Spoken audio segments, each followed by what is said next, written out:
We're talking about elected officials, people who run the capital, a scheme where they're asking people for money and fining them if they don't pay the money when they're due to. And yet the deputy, the person in charge of this, is asking a scientist to reword their conclusions. I mean, that just smells all shades of wrong to me.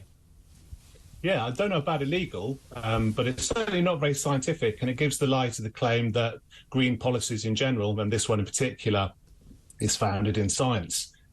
Clearly, Shirley Rodriguez, the Deputy Mayor for Energy and Environment, has been found trying to put her own words into the mouths of those scientists. It's not just the researchers at Queen Mary University that Shirley Rodriguez has been approaching. Sarah Napton, the journalist in Telegraph who produced this investigation, also ran a story at the end of last week discovering actual collusion between the chair of the Environmental Research Group at Imperial College and they're plotting together. They're arranging friendly, to use her own word, media interviews with a rival station, and the professor leading that research group, Professor Kelly, asking Shirley Rodriguez what words she would like him to use to belittle and diminish other scientists that had suggested that Sadiq Khan's policies weren't working. So this is quite a remarkable level of interference.